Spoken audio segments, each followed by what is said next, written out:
We got Kale Owen here, middle infielder for the Philadelphia Phillies organization. Today what we're going to do is we're going to show you some exercises that will help improve your baseball performance. All right, the first exercise we're going to do here is on the ropes. This is called the Grappler's throw. Basically what this is Kale's going to use his hips to motion the rope back and forth. Kale will show you right now what it looks like.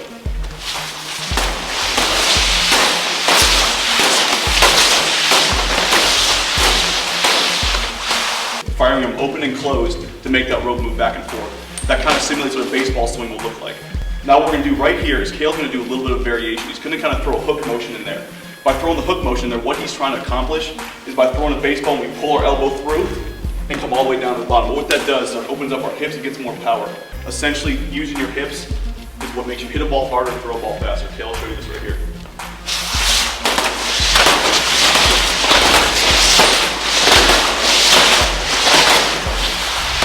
And what you can see right there, what Kale can tell you as a shortstop, it's very important to fire that front side through, pull that elbow across, and open those hips up. Exactly what we just did right there. This next exercise we're going to do is called the Bandit loop lunge.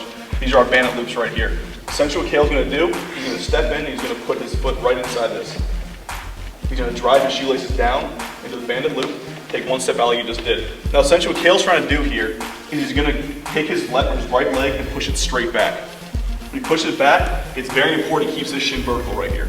By keeping this shin vertical, he keeps his chest nice and high, he's completely opening up his flip flexors at the bottom there.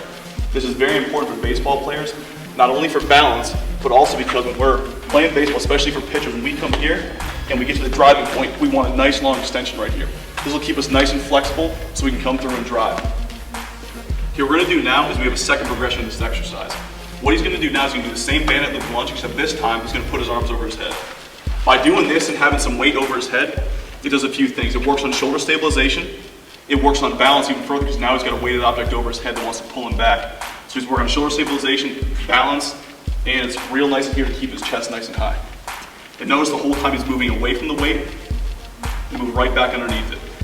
Squeezing his glute on the way up at the top, keeping that shin nice and vertical. Perfect form right there. The next exercise we're going to do is called a hand-to-hand swing. So Kale's going to go ahead and he's going to grab the weight right here.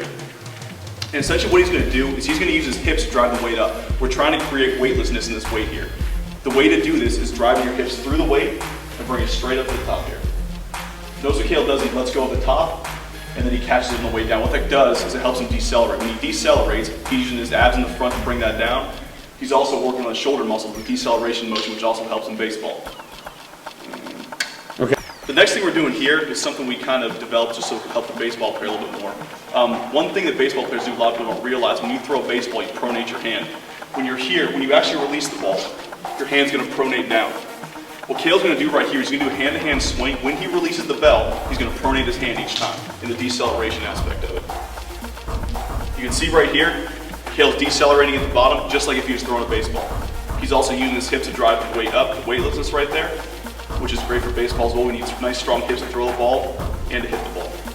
The last exercise we're going to do is called the Renegade row. We got two different pieces of equipment we're going to use. The first piece of equipment here is the kettlebell. What Kale's going to do is going to rest his hand on that. This provides an unstable environment for him to put his hand on, which ultimately is going to make him have to use his core more for balance. It's also going to make him use more shoulder stabilization because it is unstable. The second thing he's going to use is our thick grip dumbbell. What he's going to do is he's going to get inside a plank position. So Kale's going to hop up in a plank position here. You can see he's got a nice flat back, his butt's down low, he's nice and solid in the core, squeezing the glutes nice and tight. What he's going to do next is he's going to row this weight up. When he rows it up, he brings it up nice and slow, and you're going to notice he keeps his hips nice and parallel with the ground. By doing that, he doesn't put a lot of stress on his shoulder, and he also keeps his core nice and tight. This exercise here is called the vintage swing. We're going to use this thick grip dumbbell again. What Kale's going to do is, first thing he's going to do is kind of get down the same position as he did when we were doing the hand-to-hand swings here. First thing is he's going to put this weight behind his heels. The reason he puts this behind his heels is he elongates the hamstrings, and also it's going to put all the stress in his posterior chain here. He's going to use his posterior chain to bring the weight up, trying to create weightlessness in his shoulders. So as Kale drives his hips through, he comes straight through to the top. He should feel weightlessness in his shoulder. It's very important, especially for our baseball players. We don't want to have the shoulder be swinging up and using all arm. What we're doing is using our hips to bring that weight up. By using our hips to bring that weight up, weightlessness in the shoulder, and then when he comes to the top and pauses for a second, Good shoulder stabilization. He brings it back down to the rack position and right back down again.